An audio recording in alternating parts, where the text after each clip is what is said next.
Hello, welcome to the channel Why Stories. Enjoy watching. Senora Arias was furious. Natalia, don't you understand? We need to get a new car for the family. Mom, let it be. I'm not against it. I give you half of my salary, and with the remaining half, I fully support myself. And haven't you forgotten that you only cooked for 2 people, yourself and Dad? How dare you? Senora Arias choked with anger. Are you mocking us with your pennies? What about the fact that we raised you, clothed and fed you your whole life? Have you forgotten about that? Mom, let me say something banal, but I didn't ask to be born, you know? Giving birth to someone and then blaming them their whole life for being born and living, that's wrong. Are you going to tell me what's right and wrong? Where are you going and what is this new dress you're wearing? I've never seen you wear something like that before. This dress, Mom, I bought it for myself because I go to work where there are people and they pay attention to what others are wearing. And also because I'm 25 years old, I earn well, but I can't afford practically anything for myself. Natalia stormed out of the door and stomped down the stairs in her heels. Senora Arias couldn't let the last word be left with her daughter. She leaned out onto the landing and shouted to the entire building. Ungrateful girl, how dare you? May you never find peace until you realize your behavior. She slammed the door loudly and then went into her room, preparing to continue the argument. But this time with her husband. As she thought, Senor Marin was sitting in his armchair, reading the newspaper. Oscar? No emotion, so she moved towards him, and only then did her husband notice her. He quickly took out his earplugs. Anna, what happened? Why do you look so upset? Why do I look upset? So, you put in earplugs to avoid being bothered and calmly wait until this ungrateful girl disrespects me? Anna, you're confusing something. Natalia is a good girl, and I've never heard her disrespecting anyone. So, it's me who's being disrespectful. Me? No, come on, Anna, it seems like you just didn't understand each other, Senor Marin sighed heavily. To be honest, he was so tired of the constant arguments his wife started out of nowhere. He genuinely felt sorry for Anna, but getting involved would mean signing his own death sentence, and he wasn't young enough to constantly be under stress. Especially since anything could be expected from Anna. Senora Arias sat on the couch, and Oscar approached her. Why do you keep pressuring her? She's young, she wants to dress up, go out. Are you out of your mind? Don't you understand that she lacks seriousness? The more money she has, the more she'll want to experiment. Can't you see that she's going down the wrong path? Anna, come on, Natalia is a serious girl, she's no longer 18. Let her learn to live independently, not under your control. The more you try to control her, the more she'll resist. Oscar, go take out the trash and don't meddle in the upbringing process. Senora Arias didn't enjoy listening to her husband's words. Somewhere deep down, she understood that he might be right, but she didn't want to admit it. Natalia walked down the street, nearly in tears. Why did everyone else have normal families, normal parents, while she had to deal with all of this? After all, if she told someone, they wouldn't believe her. And how could she even tell such things? Only one person knew everything, her best friend Carla. Carla was the complete opposite of Natalia. If Natalia was shy, modest, and preferred to remain silent, Carla never held back any word, including strong ones. She always said whatever she thought. And she said it to your face. Carla wasn't a gossip girl, she didn't dish the dirt, didn't discuss people's outfits. She was always ready to help, but she could also give you a piece of her mind immediately. Her involvement in sports since early childhood greatly contributed to that. Due to her straightforwardness, Carla mainly socialized with boys, and Natalia was her only female friend. It was precisely towards Carla that Natalia was heading now. As soon as her friend opened the door, Natalia couldn't hold back anymore and burst into tears. Carla sighed. Again? Natalia nodded. Come in already. I don't understand why you allow yourself to be treated this way. Natalia cried even louder, and Carla pushed her into the room. All right, I won't say anything. Carla made coffee and waited for the hysterics to subside. She deliberately didn't comfort her friend, hoping that someday she would get tired of this life and constant tears, and she would mature enough to move out from her parents. However, so far, it had been completely futile. Well, tell me, what happened this time? Same old, same old. Natalia recounted her recent conversation with her mother. So, you gave her half of your salary again? Yes. And what triggered the whole commotion? Someone told her that the company was giving out bonuses. I hope you didn't give her the bonus? Natalia shook her head. No, and that's when it all started. Natalia, tell me, aren't you tired of this? I mean, it would be understandable if you were 16. But like this, what's the matter? Do you enjoy tormenting yourself? No, but what can I do? Rent an apartment and live peacefully. Do you think she won't find me there? Well, firstly, don't tell her the address, and secondly, it will be your own place, at least as long as you're paying for it. Natalia remained silent, and Carla looked at her in surprise. Wow, you've really matured, haven't you? The girl shrugged. What do I have to lose? It can't get any worse than it already is. All right, let's urgently start looking for an apartment for you. 2 hours later, the friends were rushing to view an apartment. They decided that it didn't matter what it looked like on the inside, as long as the price was suitable, they could tidy it up themselves.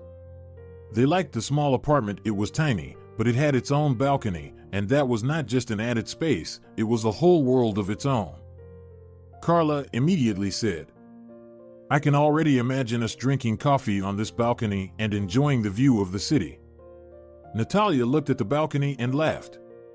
Yeah, quite a view we have here. Carla quickly came over, looked out, and laughed along with her friend. The balcony overlooked a dumpster where garbage from nearby buildings was dumped, and consequently, homeless people rummaged around there. Well, what can we do? That's life. Maybe we'll write a scientific paper on this topic. The strict landlady sighed. Natalia, don't get too comfortable here. I live on the other side of the city, and I really don't want to keep coming over because of complaints from neighbors. At first, Natalia didn't understand what she meant, and only then it dawned on her. She smiled. Everything will be fine, you don't have to worry. Natalia didn't understand at all what it meant to make noise. In her parents' house, she lived very quietly, her mother had the final say, and even her father tried not to contradict her. Natalia couldn't understand why he put up with it. After all, her father was more humane than her mother. Natalia often asked herself the question, can someone really not love their own children? She didn't have an answer. When Natalia and Carla were alone, Natalia sat down and sighed. It seems like my courage has run out. How am I going to tell my parents everything now? Carla waved her hand. She generally took everything in life much easier than her friend. Natalia envied her at times. Oh, if only she had such character, such resilience. Why are you creating a problem out of nothing? Just ask for time off when they're at work, pack your things, and move out. If you're afraid to talk, write them a note. Oh, right. I'll write them a note. But Natalia couldn't do it the way her friend advised. She did ask for time off, moved her necessary belongings, but in the evening she came back to talk to her parents. They both arrived home from work at the same time, and Natalia came out of her room. Mom, Dad, I need to tell you something. Senora Arias gasped. I knew it, you're pregnant, you got involved with a bad crowd. Her mother yelled without stopping. Oscar and Natalia patiently waited. Natalia was amazed at herself. She was completely calm, knowing that she just had to get through an hour, maybe an hour and a half, and then she would be able to enjoy the silence, watch TV peacefully, and actually live instead of sitting locked in her room. Just a few days ago, the girl couldn't even dream of this, and now it was almost a reality. No, not almost a reality, just one conversation left, and that was it. Finally, her mother fell silent to take a sip of water. Natalia immediately spoke up. I'm already an adult, and it's time for me to live independently, so I rented an apartment and I'm moving out today. It seemed that Senora Arias had reached her limit, but Natalia's father approached her, hugged her, and said, You're right, Natalia, it's about time. He knew very well that his wife would now shift her focus to him. He whispered to his daughter, Run, I'll take the heat. Natalia gratefully looked at him. They never had a particularly close relationship, but he never pressured her like her mother did. Oscar, what are you saying? You should lock her in her room until she comes to her senses. She practically went after her husband, and Natalia, winking at her father, dashed down the stairs. She hadn't run like this since she was a child. Then her mother said that decent girls don't behave like that. Of course, she said it in front of everyone, and not in the most cultured words. After that, Natalia lost her desire to run up and down the stairs. It seemed to her that her mother's screams could be heard even on the other side of the street, or so it seemed, but her legs carried her swiftly. Only when she reached the courtyard where she rented the apartment did the girl catch her breath. That's it, now she was safe. Feeling free was so pleasant that Natalia's head started spinning. She wanted to savor this euphoria a little longer. She decided that her belongings could wait, and she could afford to sit in the courtyard for a while. Her mother wasn't here, and it was unlikely she would be able to find her. Natalia sat on a bench and smiled to herself. Right away, a little puppy, one of those breeds with bows tied on their heads, ran up to her feet. Oh, who are you? The puppy wagged its tail like appendage and jumped into her arms. It was well-groomed and clean, which meant it definitely belonged to someone. Natalia looked at this unabashed audacity with astonishment, while the puppy seemed to calm down as if it had found what it was looking for. Whose are you? Where's your owner? Natalia smiled. How could she not smile, looking at such a cutie? The little dog barked cheerfully and settled more comfortably in Natalia's arms. She glanced around and almost immediately spotted the presumed owner. A man in his 30s rushed into the courtyard. He was looking around and calling someone, although it was hard to make out whom he was calling. When he turned towards Natalia, she waved her hand, with the other hand holding the puppy that decided to take a rest. The man immediately rushed towards them, his face looking upset and even frightened. I'm sorry, Blancanieves is used to female company. She always tries to find a place in one of the girl's arms. I apologize. He reached out his hand, but Blanca turned away from him so demonstratively that it was clear they had long-standing disagreements. Natalia smiled almost imperceptibly, while the little dog was certainly having her way with her owner, and not just any way. Don't scold her, she'll rest for a bit and then she'll come with you. He sighed and sat down next to them. He was breathing heavily, indicating that he had been running for a long time until he found the runaway. You see, I have a lot of work, but I try to make sure Blancanieves isn't alone for long. I even take her with me sometimes, to work, but she still gets upset. I wasn't home this morning, and as soon as I arrived, I took her out for a walk, and look how she treats me. By the way, my name is Romano, and yours? I'm Natalia. Blanca turned around on Natalia's lap and deliberately turned away from Romano. He gently stroked her back. Blancanieves, be a good girl, let's go home. The dog nuzzled Natalia's hand a little more forcefully, and she laughed. Blancanieves, I haven't eaten anything since morning, have a heart.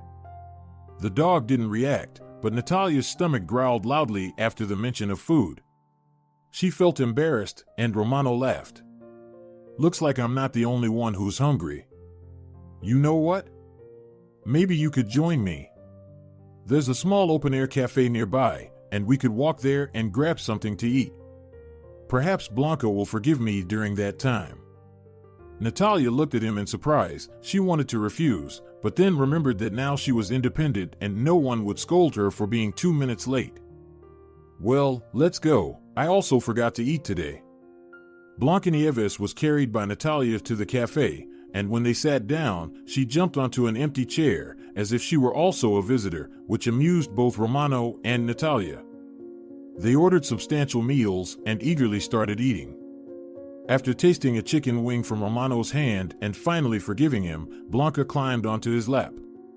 Natalia could see how tenderly the man treated the dog, and honestly, it was very pleasant to watch. They talked about everything, discussing dogs, the weather, and even the latest movie. They managed to have 2 cups of coffee after their lunch dinner when Natalia suddenly realized, "Oh, I have work tomorrow, and I haven't unpacked my things yet. I'm sorry, I have to go. We'll walk you out with Blanca Nieves." Blanca was in a good mood and even agreed to walk a little, albeit a very short distance. "Have you just moved in?" "Yes, I rented an apartment. I want to try living on my own." "That's commendable. Independent living is great." Natalia felt like Romano was somehow pleased about something, and she looked at him cautiously. Romano noticed her gaze and laughed. "Oh, don't think anything bad. Sometimes I just want someone to keep me company when I walk with Blanca." Natalia laughed too. "I'm sorry, my mom taught me to be suspicious of everyone, but I will definitely change."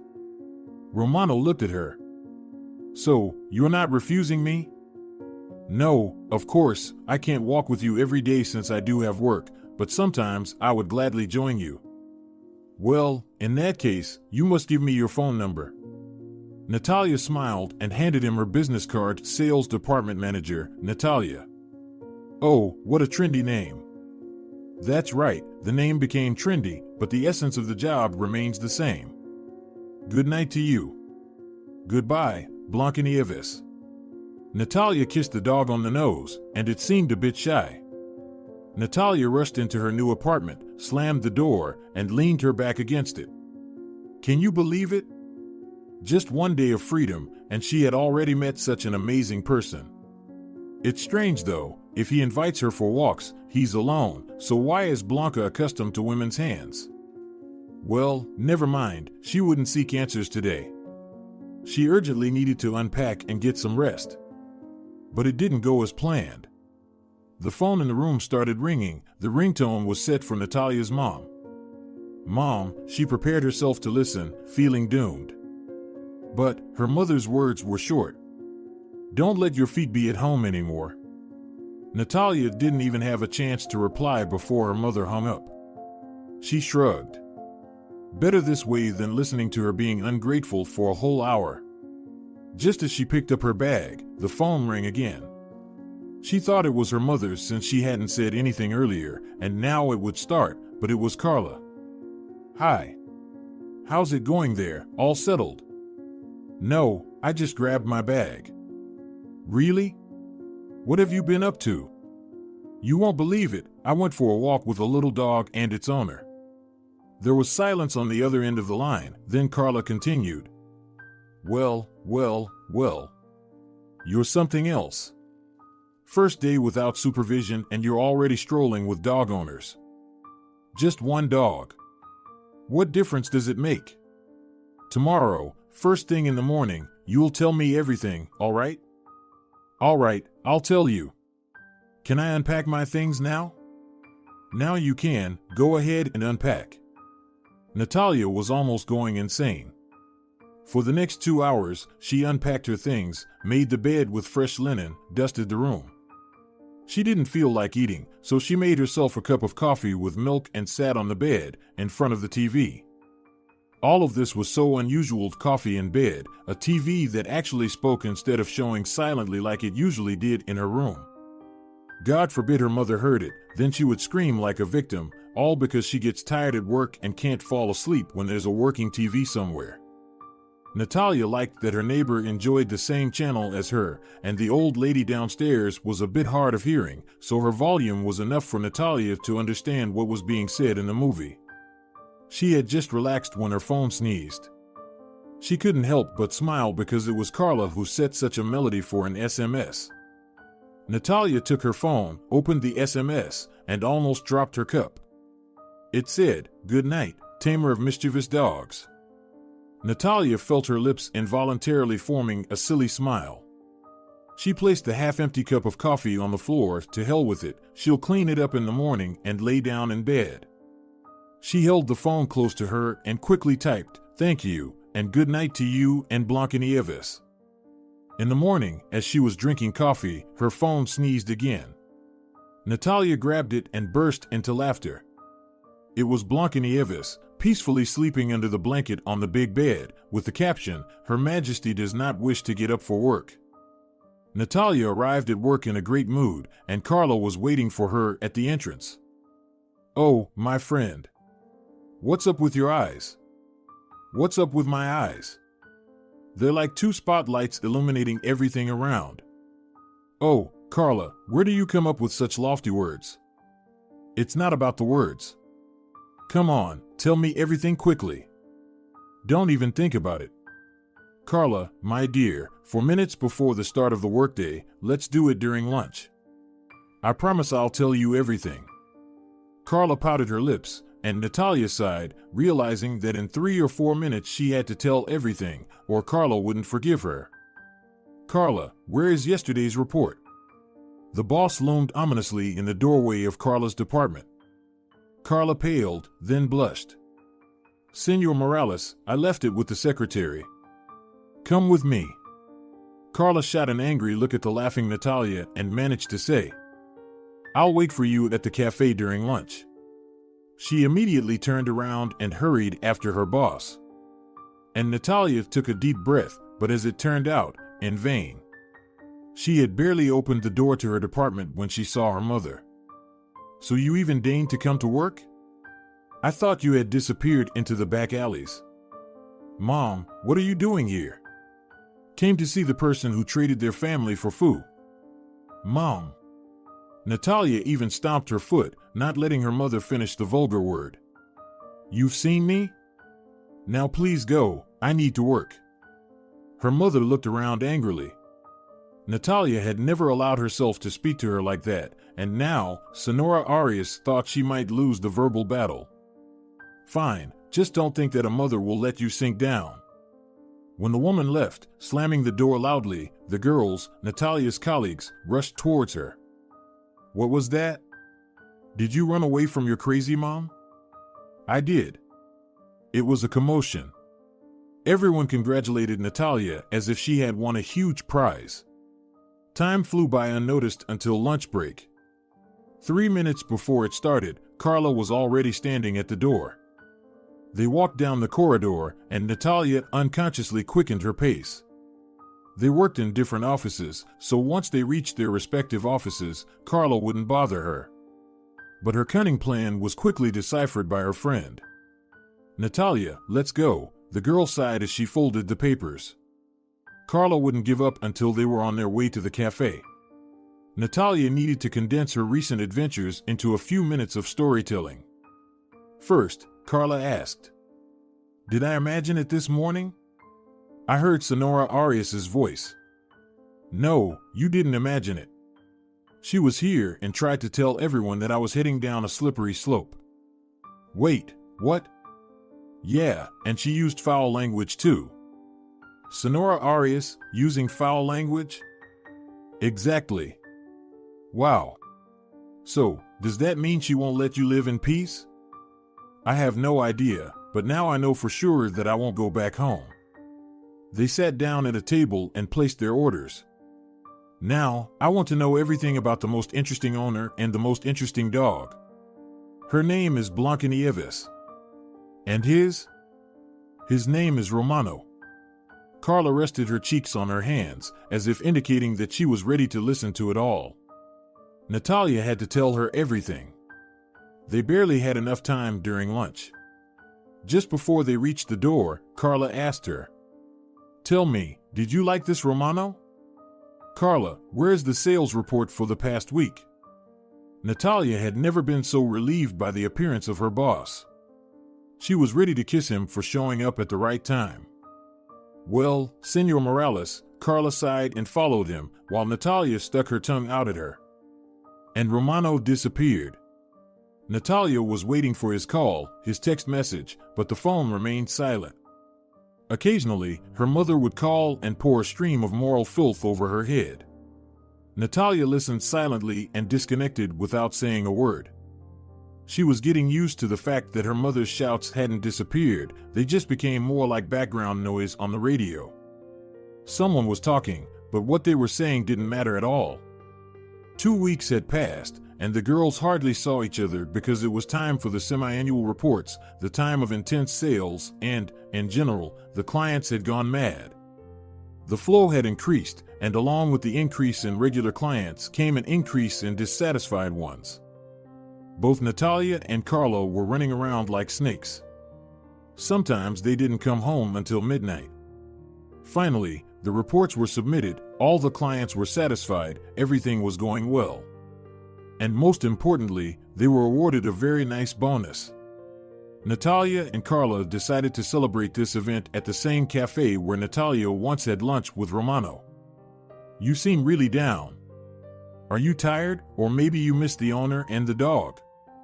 "Carla, don't talk nonsense. We only met once. What does he have to do with anything?" "Well, I don't know, my friend. It seems to me that even when you lived with your mom, you were happier." Natalia sighed. "It's just strange. He suggested it himself, he asked me to walk with him, he sent me text messages, and then he just disappeared." "Did you call him yourself?" "No, are you crazy? What would I say to him?" Natalia looked at her friend with wide eyes. She picked up the phone several times, but couldn't come up with a reason to call. What would she say? "Hello, where did you disappear?" And would he laugh or tell her it's none of her business? Of course, Romano would probably never say that, but it still felt awkward. If only they had met a few more times, but it was just once. "Well, I don't know, what if something happened to him?" "Well, then I'd better not know about it. Maybe he's even married, and here I am daydreaming." "So, you did daydream after all?" Natalia smiled. "Let's start celebrating already, my dear Sherlock." At that moment, Natalia's phone sneezed in her bag, and the girls laughed. "Well, Carla, I'll change the melody today." "Natalia, no need to. It's so funny. Probably your mom is all puffed up again." Natalia took out her phone and couldn't believe her eyes. She received an SMS from Romano. "Natalia, please forgive me. I had to leave urgently and take the traitor Blancanieves with me. She just can't live without you. She told me to call you. Where are you?" The girl smiled, and Carla immediately said, "No, it can't be." "It might, Carla," and she began typing a response. "I'm at the cafe, with a friend, at the same place where we were." "Well, will he come?" "Carla, I don't know, stop it." Of course, Natalia really hoped that Romano would come, but on the other hand, he might feel shy since she wasn't alone. Well, or he simply didn't want to intrude. No matter how much she waited for him, how much she glanced at the pathway, she didn't understand where Blancanieves came from when the dog leaped onto her lap. Natalia was so happy that she didn't expect it from herself. And Carlo was already looking around with interest. "Ah, you've got a real catch, my friend." "Carla, stop it immediately." "Okay, I'll be quiet." "Well, handsome guy." Romano approached their table. "Good evening." Natalia caught her breath. He looked so good, she had never seen such men before. Not just handsome, but with a masculine beauty. There was nothing soft about him, everything was manly and solid, and altogether it was just amazing. Romano turned out to be a joker and a funny guy who knew thousands of funny stories. After dinner, they went to see Carla off, and Romano, trying not to make it too noticeable, kept glancing at Natalia. He didn't expect that he would be so happy to see her. They said goodbye to Carla and started heading back. Of course, Blancanieves was tired. She had been snoozing sweetly in Romano's arms for a while. "Natalia, please forgive me for disappearing so suddenly. Sometimes business trips happen. I didn't call you because I thought my absence or presence wouldn't be of interest to you. Well, it doesn't matter. And I was worried, didn't understand if you even stopped walking the dog." I wanted to call. Why didn't you call? It felt awkward, somehow. Romano smiled. Did you know that everyone has their perfect match? Well, who doesn't know that? So, the thing is, those matches rarely find each other. You know why? Probably because they live far apart? Oh no, that's a common misconception. It's just that they hesitate, they feel uncomfortable, they don't want to come across as pushy. So, they pass by each other. Natalia smiled. Admit it, you just made all of that up. I confess, they laughed, drawing the attention of a tipsy group that was sitting not far from their pathway, right on the grass. Hey, hold on. Natalia trembled, and Romano stopped smiling. There were 3 guys and a girl with them. They stumbled their way toward them. Natalia whispered, "Let's run," but it was too late. Romano handed Blancanieves to her and positioned himself as a shield. "What do you guys want?" One of the approaching guys grinned, revealing a gap where a tooth should have been. Well, look at these pretty, clean faces. Who's going to spare some money for the needy now? Romano smirked strangely. Guys, you better leave before something happens. Oh, someone is objecting. Someone must be really greedy. And greed needs to be treated in a radical way. The girl who was with them burst into loud laughter, apparently thinking that the word radical was some kind of new insult. What happened next unfolded so quickly that Natalia didn't even have time to get scared. The toothless guy lunged at Romano, and another one went for her. Romano swiftly sent the toothless guy flying with a single blow and managed to grab the other one. At first, the guy was taken aback, but then he pulled out a knife. The girl started shouting, "Pedro, stop it, please, stop." She tried to stand in front of Pedro, but it didn't go well. Pedro waved his hand, attempting to push her away, but completely forgot that he was holding a knife. The girl grabbed her injured shoulder, and Pedro instantly sobered up. "Rita." Romano pushed away the guy he was holding and said, "Natalia, let's walk quickly now." They walked, and nobody paid them any attention anymore. The guy whom Romano sent flying was just starting to come to his senses, and 2 others bent over Rita. When the rowdy group was far behind them, Natalia took a breath. That was quite an adventure. Yeah, it's a lively neighborhood. They arrived at Natalia's home, and she herself didn't realize how she asked, "Romano, would you like some coffee?" "I'd love some." They laughed. Their relationship progressed rapidly. One could say that Romano swept Natalia off her feet. Within a month, he said to Natalia, "I don't understand why I have to sleep on a short couch when I have a huge house with normal beds. Romano, this is your home, dear, let everything stay as it is for now." Natalia knew that it had been too little time, but she also knew that she was madly in love with Romano. And she felt the same from him. Romano didn't take any decisive steps towards furthering their relationship, so she decided to simply enjoy the present. Some people date for years before getting married. However, things didn't turn out as smoothly. Well, not as smoothly as for others. One day, when Carla and Natalia were having lunch at a cafe, Natalia suddenly turned pale and rushed to the restroom. Carla watched her with an alarmed gaze, and an equally alarmed waiter appeared beside her. "Excuse me, is everything okay with your companion? Maybe something is wrong with the dishes?" Carla shrugged in confusion. "No, everything seems fine. We ordered the same thing."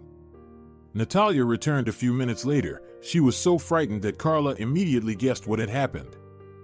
"Does Romano know?" The girl shook her head negatively. "No." "Why?" And Natalia suddenly burst into tears. "You know, even though I love him deeply, and he loves me, he has never, not once, even attempted to talk about a future together and all that. Sometimes I think he has no intention of getting married. And now I'm pregnant. It's like I'm forcing myself on him, pressuring him." Carla tapped her fingers on the table. "Don't say such foolish things. You just need to talk to him." "About what?" What do I say to him? Romano, why don't you want to marry me? Damn it, but something needs to be done. It does. They fell silent for a moment, then Carla asked, What about your mother? Don't even mention it. She calls, mostly before payday, and uses such language to describe me. You know, sometimes I feel like you're not even related to her. I feel the same way myself. The phone in Natalia's bag sneezed. Oh my God, when will I ever change that ringtone? Carla smiled. Natalia had been threatening to change the ringtone to something more decent for half a year now. Natalia took her phone, read the message, looked at Carla with a strange expression, read it again, and immediately jumped up. Carla looked at her in surprise. What happened? Blancanieves got lost. The girls rushed out of the cafe, caught a taxi together, and headed to Romano's place. He looked bewildered. I don't understand how it could have happened. We went out for a walk, and then suddenly, a dog on the other side of the road barked. Blanca got scared. Where was this? It was in our park. Well, what are you waiting for? Let's go there. The three of them searched the entire park. Carla went to print out pictures of the dog and hung them with phone numbers everywhere she could. Carla left earlier, and Natalia and Romano, disappointed, walked home. They didn't feel like talking. Occasionally, they called out for Blancanieves, peered behind bushes, but it was all in vain. They entered the gate, and Romano, who was walking ahead, suddenly stopped. Naturally, Natalia bumped into his back. Look, exclaimed Romano. On the porch, stretched out, slept a tired Blanca. Her little red bow was lost somewhere, but the dog was safe and sound. Blancanieves, we almost went crazy searching for you. She lifted her head, recognized Romano, stood up, approached them, and waited to be picked up before closing her eyes again. Romano, you said Blanca is used to female hands. May I ask whose hands?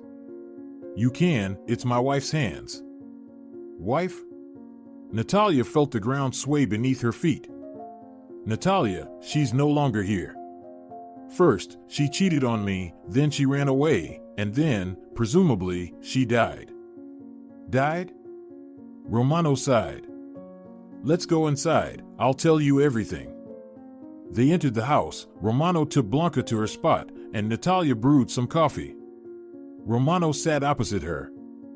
Olivia and I got married young. I had just turned 21, and she was only 19. We had no one to dictate to us. I was already earning a decent income myself, and Olivia didn't care about anyone's opinion. We lived together for 4 years when I caught her with my friend. Honestly, I wanted to kill her, but at the last moment, I changed my mind. I told her to pack her things and leave my house within 2 hours. And I left.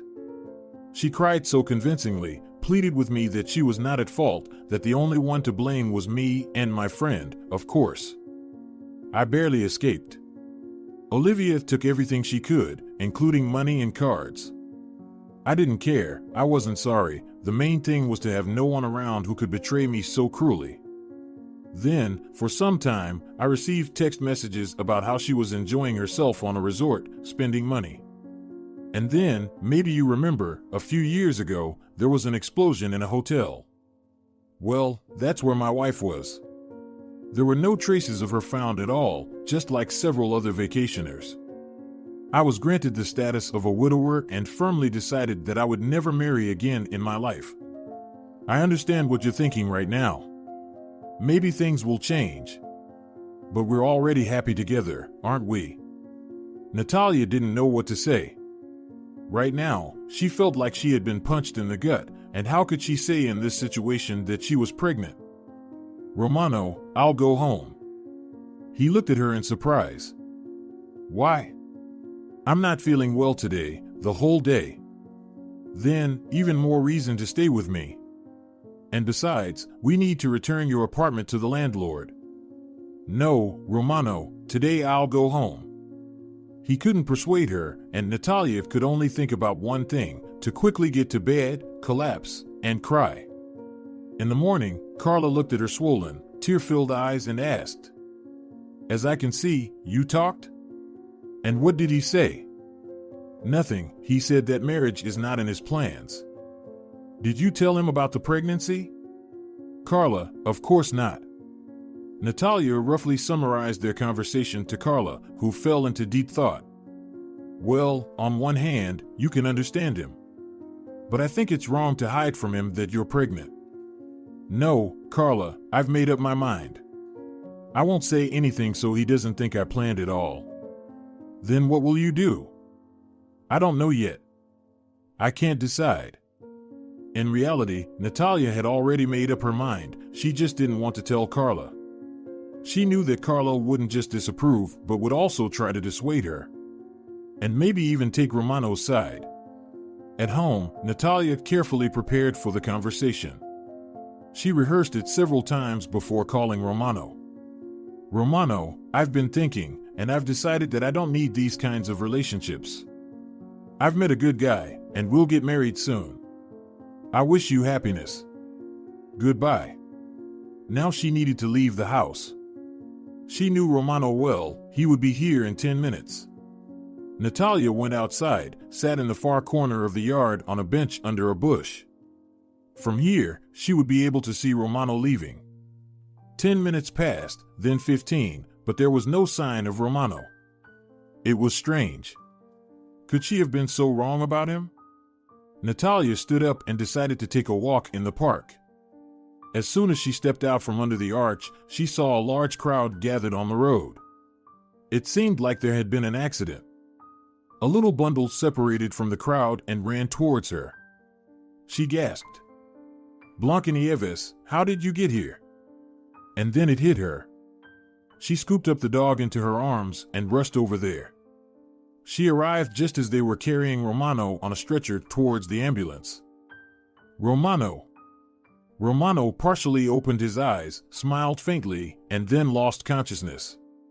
Someone in the crowd said, "So young, with so much life ahead. Where did this drunkard come from?" They said his chances are slim. Natalia's vision darkened, and she rushed towards the doctor. "Which hospital are they taking him to?"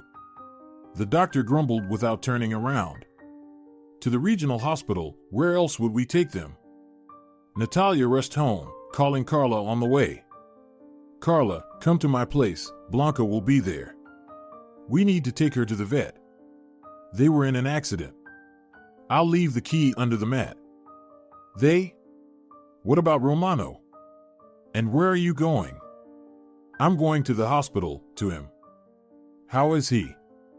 "Not good, Carla. I don't really know anything myself. Please take care of Blanca while I'm away, and let our workplace know." She left Blanca at home and headed to the hospital. "Miss, you can't stay here right now. Go home. He's going to have surgery, and then he'll be asleep." "I'm not going anywhere. I'll stay here." The doctor shrugged wearily. "It's up to you." The surgery lasted for 2 hours, and then Romano was transferred to the intensive care unit. In general, it wasn't as serious as initially thought. There was significant blood loss, but it was manageable. The important thing was that everything was done in time. The doctor checked on Romano a few times, and the young man's condition was satisfactory. In the evening, after his shift, the doctor was preparing to leave when he saw that girl again. Well, she didn't leave. Just sitting there. He called a nurse over.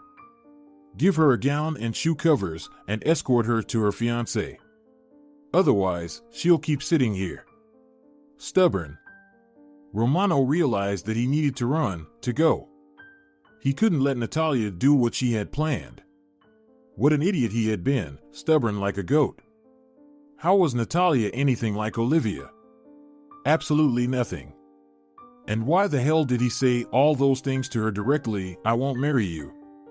Of course, no girl would like to hear that. He needed to tell her that he was wrong, that he didn't think that way at all. And, above all, he wanted to spend his whole life with Natalia. He was certain of it now. Damn, where was Blancanieves? She was in the car with him. Romano stirred, and then he felt a cool hand on his forehead. "SHH, Romano, calm down. Everything is fine, don't worry." "Natalia," he whispered her name with his lips. "Yes, it's me, with you. Rest, you need it right now." "Blanca?" "Blanca Nieves is with me, Carla is taking care of her. She's fine." "Natalia, can you hear me?" "Of course, I can hear you." "Natalia, marry me." He didn't finish his sentence, he fell asleep, and Natalia pressed his hand against her lips and burst into tears. A few days later, Romano started to feel better to the point where he could sit up on a pillow. "Natalia, when I stand up, I will definitely kill you." Natalia smiled. "Why is that?" "Well, why not? Who's brave enough to have you as their bride?" She sighed. "There's no one, Romano. I just wanted us to break up quickly." "But why?" "Okay, I heard you, I'm an idiot, but we could have broken up later." "Why quickly?" Natalia sat silently, staring at one spot. He reached out his hand. "Natalia, answer me, why quickly?" She looked up at him, her eyes filled with tears. So that you wouldn't notice and think that I did it on purpose, that I wanted to force you into marriage." Romano looked at her in confusion. "I don't understand, what did I not notice?" And then, apparently, it dawned on him. "You. Natalia, are you pregnant?" "Yes, I wanted to tell you that evening, but you told me that." "You said." For about 5 minutes, Romano was silent, then he said, "Wow, I'm going to be a father. Natalia, now for sure, I will kill you. But after you give birth, how could you think that I would let you go? You and our child." "I don't know, you said it like that, you know, I couldn't say anything to you. It would have been like forcing it on you. You said no, and I said yes, I'm pregnant. Let's agree that from now on, we will always talk to each other about everything we think and feel." "Okay, Romano." They submitted their marriage applications on the first day after Romano's discharge from the hospital. "Natalia, while I was in the hospital, a lot of work piled up at my job. Maybe you should move into my house so that we can see each other more often." She smiled. "All right, Romano, I'll move in." Carla was ecstatic for Natalia, even more than Natalia herself. "Natalia, you see, you made such a fuss for nothing." "Carla, I'm so happy.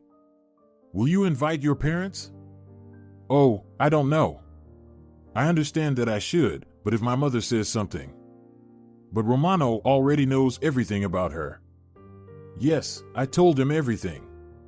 "Then don't be afraid of anything. The wedding promised to be not just lavish, but extremely lavish.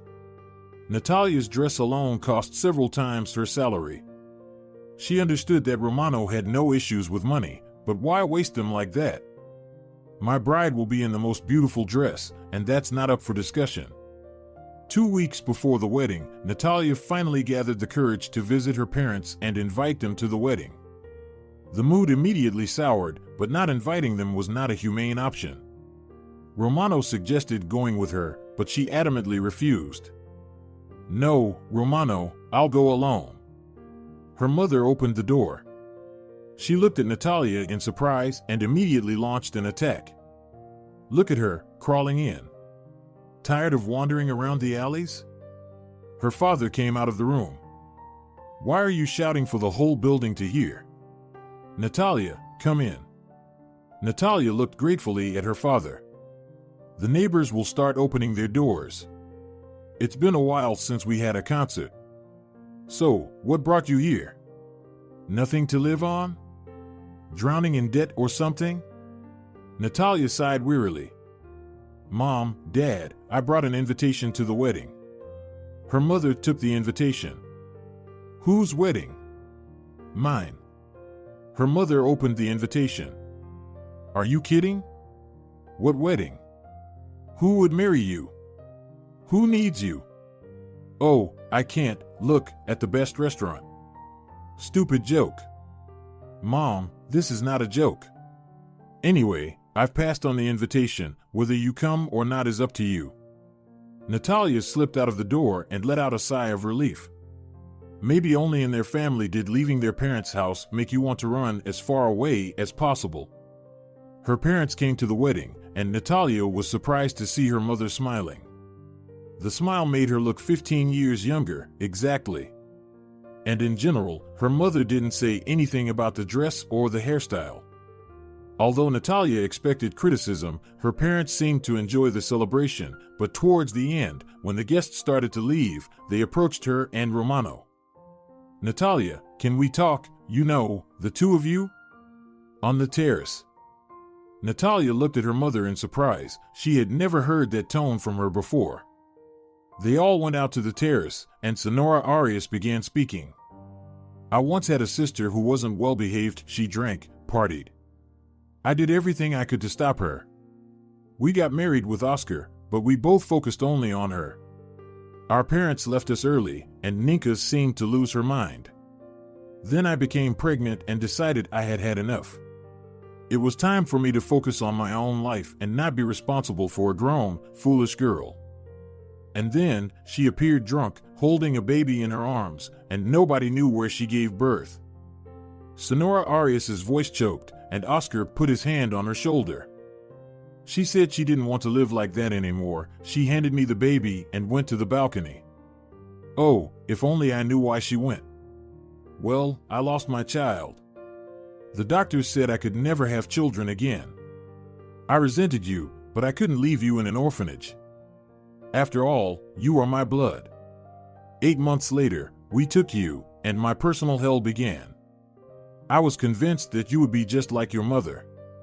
I didn't believe a single word you said. I watched your every move. I felt like I was going crazy. Sometimes, I wanted to kill you, so I wouldn't live in constant anticipation of your downfall. By the way, Natalia, all the money I took from you, I took them so you wouldn't have anything to indulge yourself with. They are all on the card that I put in the envelope for you. Now, I feel relieved, maybe because now your husband is responsible for you, not me. Forgive me, if you can." Natalia quietly cried. Romano looked slightly stunned, holding his wife close. Senora Arias turned around and walked away from the terrace. "Mom." The woman turned around abruptly. Natalia rushed towards her. "Mom, I'm not angry. Who knows, if you hadn't behaved that way, I wouldn't have grown into who I am now." She hugged Natalia, probably for the first time in the last 10 years, and started crying. Romano sniffed. "Is it our wedding today or what? Why does everyone keep crying all the time?" Neither Natalia nor Senora Arias ever mentioned that conversation again, but their relationship became wonderful. They would call each other. It was Senora Arias who bought the first baby suit when Natalia was only 5 months pregnant. She couldn't resist. "It's so cute." Katie also visited them frequently and always sighed. "Oh, Natalia, you're so happy, it made me want to get married too. And have a baby bump too." Natalia laughed. "I can lend it to you for a couple of days, you'll quickly change your mind." They laughed, and Natalia felt that now, for sure, nothing bad would happen in their life. But life never goes without bumps. "Natalia, I'm telling you that you're the most beautiful." Natalia smiled. Today was a day that anyone would dream of. They were celebrating their 10th wedding anniversary. Romano immediately said that there would be no home gatherings, only a restaurant. And the best one, at that. Natalia knew it was useless to argue, and she didn't want to. In the 10 years she has carried Romano's last name, many things have changed in their lives. Romano has a huge company, she takes care of the house and their daughter, but Natalia managed not to lose herself. She looks even better than when they first met. Today, she was absolutely stunning. Her long silver dress accentuated her matte skin, and the intricate hairstyle with beads and pearls made her look even more slender. Although she hadn't gained a single extra kilogram during that time. There were more than 30 guests, and everyone admired and didn't forget to tell Romano what lovely girls he has. Daddy, when will they bring the cake? You want cake? No, Daddy. Do you think I'm a little one? I just need to take a photo of it. Romano laughed. For their wedding anniversary, he had prepared gifts for his girls. For Angelina, he gave her exactly what she had been dreaming of lately. She had been dreaming of a professional camera, and they hadn't bought it for her not because they couldn't afford it, but because it was big and heavy for a 9-year-old girl. Now they smiled as they looked at their daughter. A wide black belt with a camera hanging from it looked a bit silly on her pink voluminous dress. But Angelina categorically refused to part with it and even said, "We'll see whose photos turn out better, mine or your photographer's." Romano even thought to himself, "Well, you never know, maybe Angelina has found her calling. She has been attending art school since the 1st grade, and her teachers praise her a lot. Sweetie, the cake will be brought out in about an hour. If you want more details, you can ask the hostess, she'll tell you everything." Angelina sighed. "No, I'll wait, no problem." And she walked away, slightly leaning to one side because the camera was pulling on her shoulder. Natalia saw a woman and a young boy, about 15 years old, walking towards them through the hall. For some reason, her heart started beating heavily when she saw them. "Romano, I don't know these people. Are they from your company?" Romano finally tore his gaze away from his daughter and looked to where Natalia was pointing. He turned pale suddenly and even stumbled. "Romano, what's happening? Who are they?" He remained silent for a moment, then forced the words out. "That's Olivia, my ex-wife." "What? But she's dead." "Yes, but she doesn't look like a ghost." Meanwhile, the woman approached and stopped. "Well, hello, husband."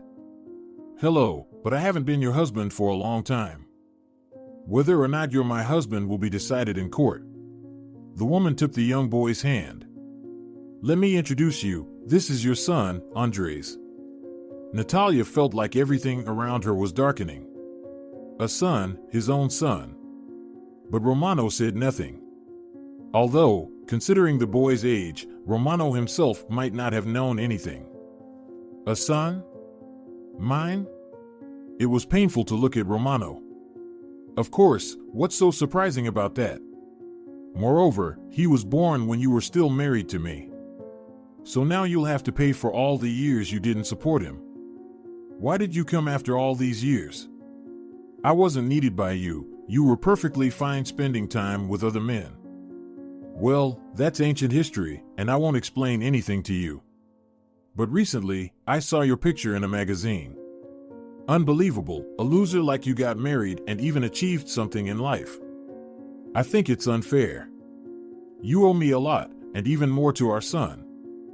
Have you forgotten how much money you took from my house? Back then, it was my house. What are you planning to do?" The boy turned to his mother. "Mom, can I?" He looked at Romano as if Romano were his archenemy. "We're planning to sue. At least part of all this belongs to me, not to these strangers surrounding you, who were born long after me." Romano couldn't find anything to say. His ex-wife Olivia and the presumed son turned and headed towards the door. He stared at the closing door for a long time, then turned to Natalia. "Natalia, what was that?" She didn't know what to say either. Blaming Romano for anything would be foolish. He had nothing to do with this situation, especially since he had honestly told her everything. What would happen now? Could this woman really ruin their lives? Angelina ran up to them. "Mom, Dad, there are people saying that I have a brother. Why didn't you tell me anything?" Romano finally snapped out of it. "Angelina, those people got everything mixed up. You don't have a brother, but maybe if your mother hears us, someday he might appear." Never before had a celebration felt so long. Natalia could see how difficult it was for Romano. And then a thought came to her mind. Maybe he remembered how good things used to be for him. Maybe his anguish wasn't entirely due to the situation, but because of seeing Olivia, but she dismissed those thoughts. It was enough to fill her head with all these foolishness. Right now, it was important to support her husband. Olivia appeared in his office the next morning. "Hello, dear." "I'm not your dear." Olivia laughed. "Oh, how things have changed. Saw your little wifey, although I don't know if she can still be called your wife now that you've found your lawful spouse." Romano remained silent. He had already called his lawyer, who was supposed to arrive soon. Olivia walked around the office. "You've done quite well for yourself. It's surprising how wrong I was. Turns out you can achieve something." Romano leaned back in his chair. "Olivia, why did you come here? Did your tough guy kick you out? Just need money or decided to ruin my life?" The woman laughed. "You choose the most suitable option, or even better, combine them all." Romano smiled too. "Frankly, I don't quite understand what you're hoping for. You're not entirely foolish, and you should realize that everything you've planned is complete nonsense. The only thing you can take from me is the child.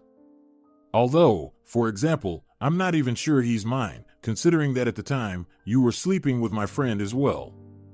It seemed like Olivia was thrown off balance. "Slept, didn't sleep. Your buddy had me wrapped around his finger. He managed to convince me that he could do everything, that he was capable, but in reality, he turned out to be a nobody. By the way, in bed too. I thought you two were deeply in love. He was so desperately looking for you." "Romano, don't talk nonsense. I'm here for business. If you pay me that amount, then we'll leave with Andre." Romano looked at the sheet of paper and raised an eyebrow. "You're quite bold. How long should I wait before you come begging for money again? I didn't plan on coming back yet. Of course, I know people like you very well. Let's get back to our topic." But someone knocked on the door. "Yes, come in." Olivia frowned in annoyance. "We were in the middle of something, you know."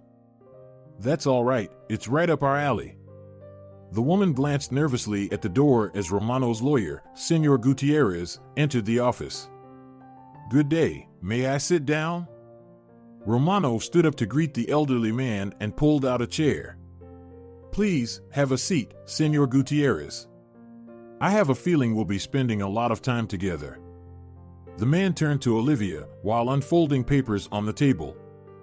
"Well then, my name is Senor Gutierrez, and I'm ready to listen to all your claims and discuss all the issues." Olivia was taken aback. She was convinced that Romano would simply give her the money, and she and Andre would leave. Why do we need lawyers? And anyway, she stood up and turned to Romano. "So that's how it is?" "Well, it doesn't matter. Don't think I'll give up. Tomorrow, my lawyer will come to see you, and only after that, we can start talking." Olivia turned around on her heels and left the office, slamming the door. Senor Gutierrez looked at her in surprise, then turned to Romano. "This lady has something to hide, and we need to find out what it is very quickly." "Understood." Romano picked up the phone. "Security chief, come to my office quickly."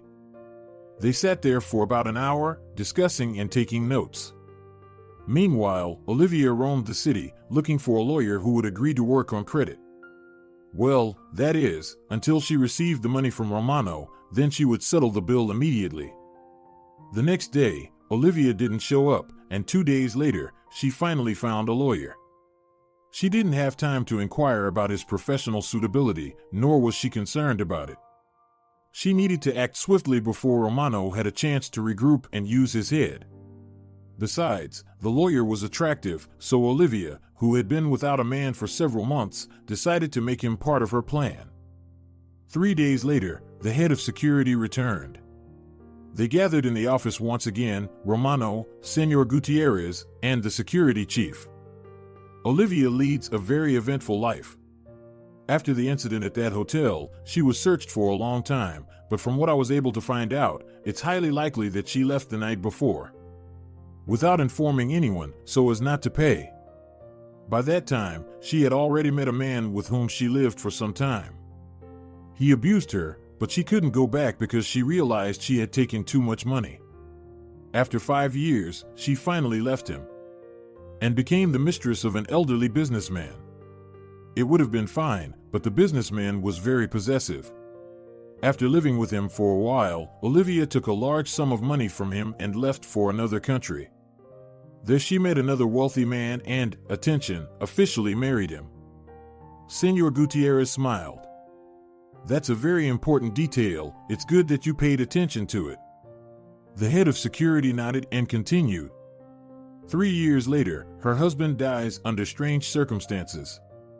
She was questioned for a long time, but they couldn't prove anything. Olivia quickly squandered his fortune, surrounded by a bunch of young lovers. She even planned to marry one of them, but this time she failed.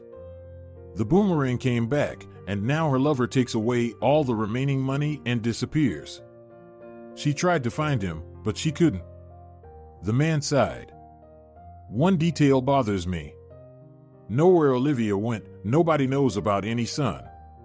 Maybe she hid him to not scare away potential suitors, but it all looks very strange. It is indeed strange, although I don't think we should worry about it. It would be enough to do a DNA test. Meanwhile, Olivia approached the house where Romano lived with his family. She decided to talk to Natalia, just to tell her how Romano used to beat her, how he forced her to have an abortion. She had spent the whole night composing the story and believed it would work. Right now, the most important thing was to sow discord within the family so that Romano wouldn't have time for legal battles. Olivia desperately needed the money. If she couldn't find, or rather, take away Romano's money, she had no reason to return home. Her home would simply be taken away due to debts, all because of that scoundrel, her young fiancé. How could she have fallen for it? Olivia still couldn't understand. She was always the one taking advantage of others, but this time she felt so betrayed. And there was nothing she could do about it. She had given him access to all the money. There was simply no other way to keep him. The wait didn't last long. Natalia drove up to the gates just as they were opening, and Olivia approached her car. Anastasia, I'm sorry, could we talk to you? Natalia looked at her in surprise, then at the gates. You know, we have nothing to talk about. If you have any questions regarding our family, deal with Romano. She pressed the gas pedal and drove into the courtyard, leaving Olivia startled by the passing car. Well, you'll regret it. Olivia narrowed her eyes with anger and walked away.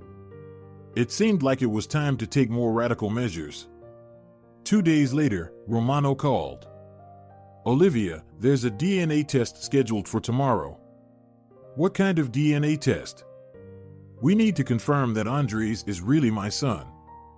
Nonsense, there won't be any DNA test. You should be ashamed to suggest such things. Why should I be ashamed? It's a standard procedure, don't you know? Of course, she knew, but she never expected things to have advanced so much in her homeland. Where she had lived, everyone said that everything here was backward and progress reached this place very slowly. Now she was lost. Honestly, she was lost even before, on the day she returned here. Everything had changed, everything was so modern, some things were much better than where she came from, overseas. She didn't expect this, but it was too late to retreat. Olivia was running out of time. Romano had no idea that she had received a call from where she used to live, warning her that the deadlines had passed, and they would come after her even to her historical homeland for the debt she owed. She couldn't sleep all night, and to make matters worse, Andres started whining. When are we going back? I don't like it here. He doesn't want to give you any money, so there's no point in waiting. Do you even understand anything? Sit quietly and do as you're told.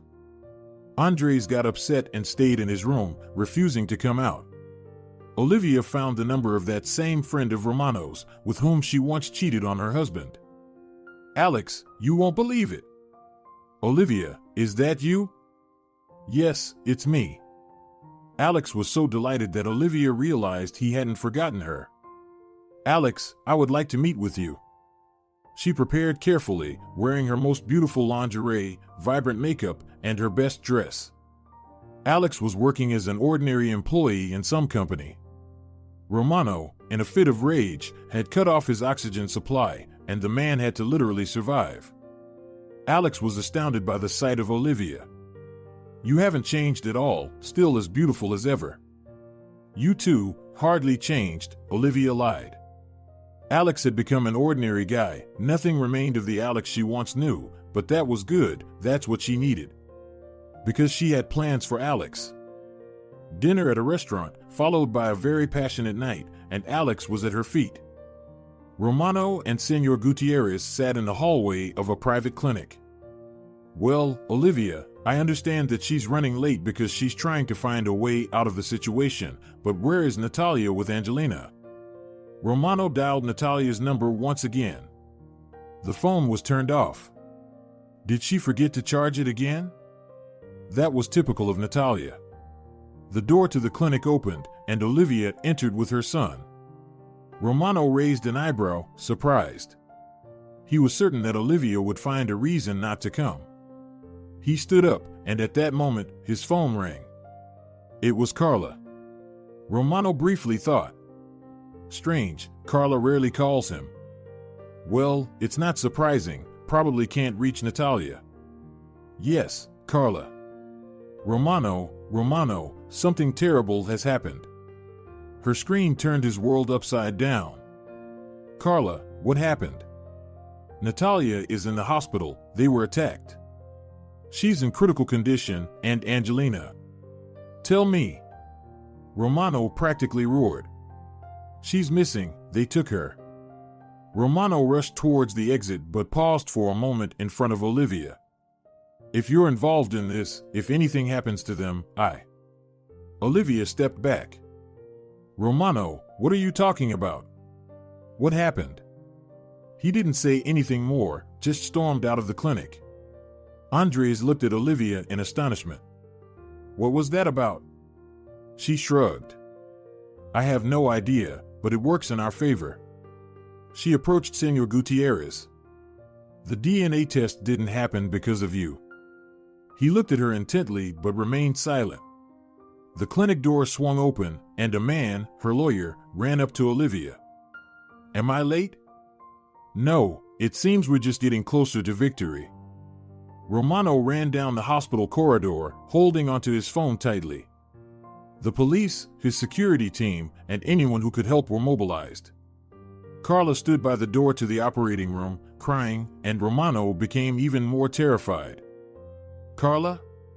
Romano, it's bad. The attacker hit Natalia on the head from behind when she got out of the car to wipe the glass. What the hell, glass? Someone, it seems the same person, threw something at the glass, either paint or something else. Yes, the investigator had said something to Romano on the phone, but he wasn't listening. He needed to rally as many people as possible to search for his daughter. What are the doctors saying? No guarantees. Damn it. Romano punched the wall with force. Damn it. Romano, what's happening? I don't know, Carla, but when I find out, I'll tear apart whoever did this. His phone rang in his pocket, and he grabbed it. Yes, he listened for a while, then said, If anything happens to Angelina, I'll. But the line went dead, only short beeps could be heard. Carla looked at him. Who? Was it him? Does he want money? Romano? But he was already dialing someone else. 3 hours later, during which Romano paced the corridor, a doctor approached them. Romano rushed toward him. Doctor, what's the news? We did everything we could. She's young, of course, the wound is severe, but there is hope. Now we can only wait. It had been over 24 hours since Angelina disappeared. Romano looked like a ghost. Natalia hadn't regained consciousness. He finally arrived home, needing to think. Blanca greeted him.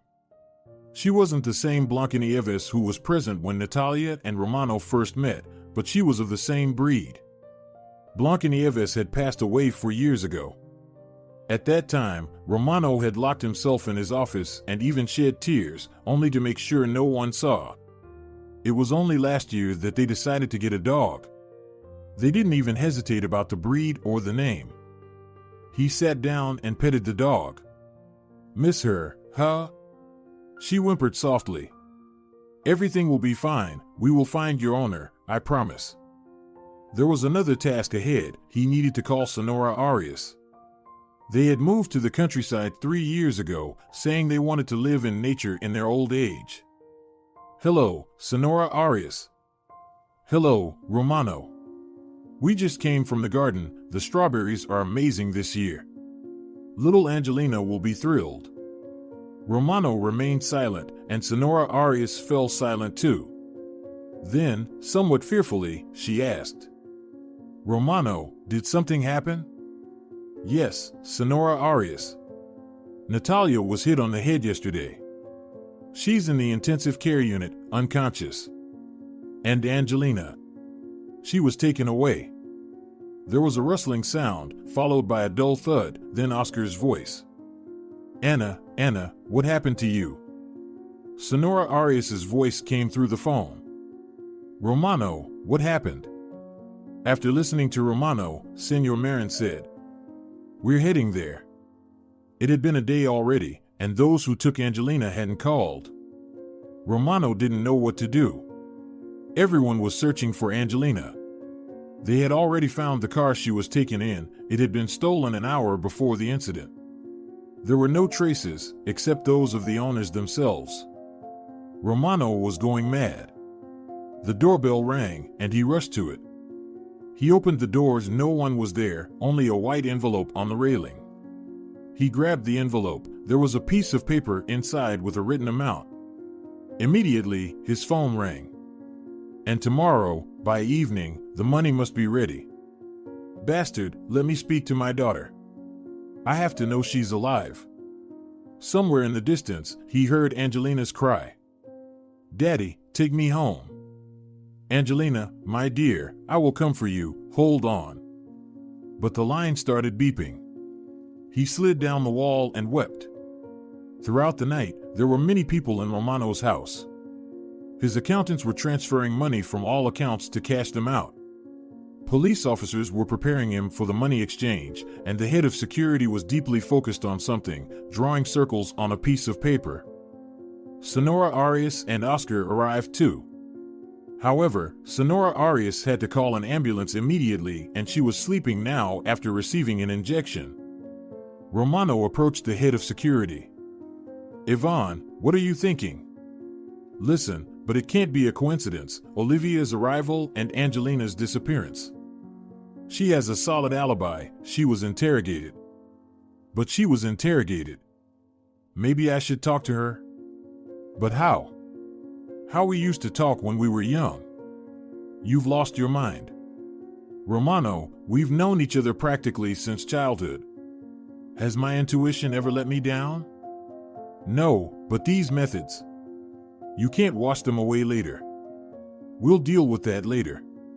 Right now, there's no time for sentimentality. Romano didn't know what to say. He would have talked to Olivia himself, but the investigators said they had interrogated her thoroughly. If Natalia regained consciousness, it would be easier, as she clearly saw the person who took Angelina. Ivan left, and Romano's phone rang. Your wife regained consciousness. She's asking for you urgently. Romano, along with the investigator, jumped into action. Within 15 minutes, they were at the hospital. Romano, where is Angelina?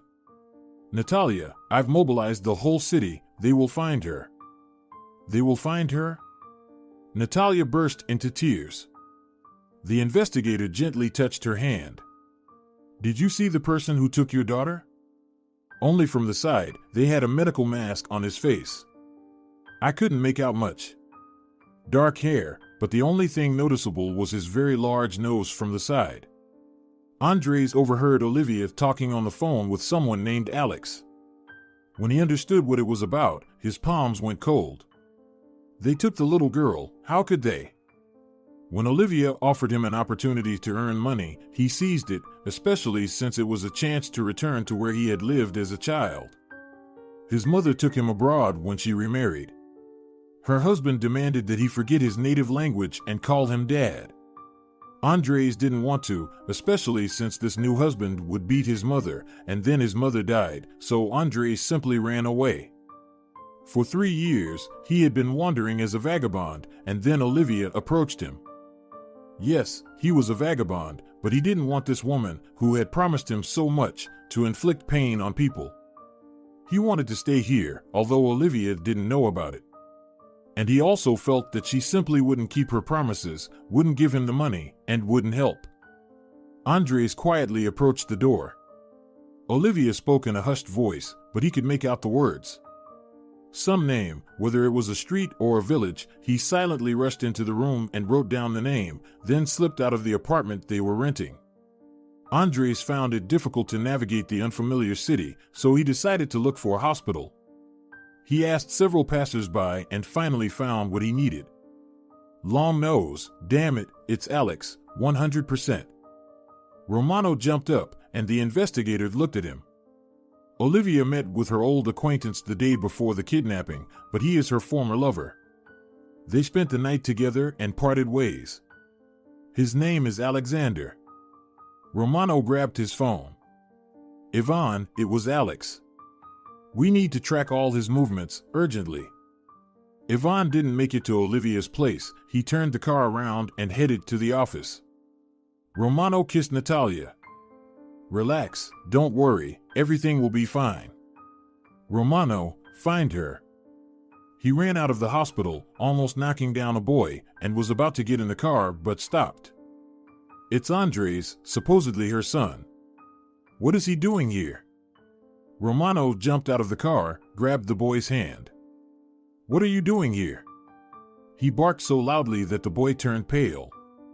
I'm asking you. The investigator approached them. Romano, calm down. He's just a child. Romano released his hand, leaving red marks from his fingers. The boy was on the verge of tears. Here, he pulled out a piece of paper. What is this? I don't know. Olivia was talking to someone about you and mentioned this name. Romano grabbed the paper. It looked familiar. It was the name of a village, or rather a settlement, about 100 kilometers from there. Into the car, quickly, he pushed the boy into the car. The investigator ran with them while giving orders on the phone. Romano drove so fast that cars swerved in different directions. We have time to squeeze the truth out of you. Come on, kid, tell us everything. Andres spoke hurriedly, sharing everything he knew, everything that had happened to him, everything he had heard from Olivia. Romano gritted his teeth, and the investigator memorized the details. When a dacha settlement appeared ahead, Romano stopped. I'll go alone, God forbid we scare him off. Where are you going? There are over 100 houses here. Wait, in 15 to 20 minutes our people will arrive, and we'll thoroughly search everything. After an hour, they found the house where Angelina was most likely held. There was a car parked in front of the house. Within 5 minutes, the investigator confirmed that it belonged to his former friend. And a minute later, he appeared, or rather spoke up. Everyone left, otherwise I can't guarantee your safety. He showed the gun, and Romano's chest tightened. Alex, no one will harm you. Let the child go. Is it you? How I hate you. You always had everything, while I had nothing but scraps. You knew how much I loved Olivia. You knew that she didn't need a man without money. She took everything from me, and now it's your turn. I'll take everything from you. Romano walked forward slowly. Alex, don't be foolish. You understand that if you don't release Angelina, you will have nothing, ever. Don't come closer, or it will get worse. He pointed the gun out of the window. Romano could hear the hysterical tone in Alex's voice. Behind Romano, there was a sniper. He knew that, but he begged him to be very careful. Do whatever you want, Alex, just let my daughter go. Alex made a sudden movement, and Andres rushed towards Romano. A loud bang echoed, and Andres, who had taken the bullet, fell. At the same moment, a muffled sound came from behind Romano, and Alex hung from the window. Angelina ran out of the house, screaming, terrified. Romano grabbed her and held her close, trying to comfort her. He also tried to help Andres. No, why did you do this? Hold on, boy. They were pushed away, and Andres was carried into an ambulance that arrived after the black police bus. Daddy, Daddy. It's okay, Angelina, everything is fine. Don't cry, it's all over. Daddy, let's go to Mommy quickly. Natalia lay there, staring at the ceiling, tears slowly streaming down her cheeks. It was as if she had disconnected from the world with her eyes wide open. She couldn't bear to think about Angelina, it was too painful. If only she could, if she could get up, go, and search for her little girl. Natalia closed her eyes. Oh God, I beg you, I implore you, please don't let my daughter disappear. Protect her until her daddy finds her, I beg you, Lord. She heard Angelina's voice, and Natalia closed her eyes even tighter, trying to hold onto that voice in her head for as long as possible. But the door slammed, ruining everything. Mommy. Natalia jerked and saw her daughter. My little girl. 2 years had passed since those horrifying events. Mom, will Aunt Carla come? Of course, she will come. You know that we always celebrate New Year's together. I know, but she has so many things to do now. Natalia laughed. But those are very important matters, and they don't interfere with the celebration. Tell me, did you prepare a gift for Andres? Of course, Mom. Dad really helped me. Well, that's understandable. What did you decide to give him? Dad and I bought him the best electric guitar. You know that he got accepted into the band at the Lyceum. You've done a great job. I think Andres will be thrilled. A year and a half ago, Olivia was supposed to stand trial, but something happened. They found her dead in the pretrial detention cell. They said it was because of debts, but no one knew for sure. She was buried next to Alex, as Romano decided, and he said that this chapter of history was closed. A car stopped in front of the house. Here are our guests. A crowd poured into the house, with Andres being the first. He had noticeably changed, transforming from an awkward teenager into a handsome young man. Although he struggled with his studies, his teachers said that with his efforts, he would be able to skip 2 grades in a year. Then Carla entered, carrying a huge belly, and Yvonne was the last to enter the house. They got married a year ago. Carla took care of Andres, and Yvonne helped. It just happened that when Andres got back on his feet, the 3 of them couldn't be separated anymore. They sat down at the table noisily. Carla couldn't fit in her seat, and Yvonne teased her. When it was time for gifts, Angelina and Romano left the room and returned with a large box. Romano spoke. Andres, we met under strange circumstances, but I'm glad that we sorted everything out and realized that you are a good person. Andres blushed. If it weren't for you, where would I be now? Romano jokingly wagged his finger at him. Don't interrupt your elders. So, now you have a real family, but there is something that should make you happier. Angelina smiled and handed him the box. Open it. Andres carefully opened the box and froze. This. Romano smiled proudly. Exactly. I was told that it's the coolest brand. Andres was on the verge of tears, and everyone could see it. Thank you so much, thank you. Somewhere deep down, I'm even grateful to Olivia for introducing us.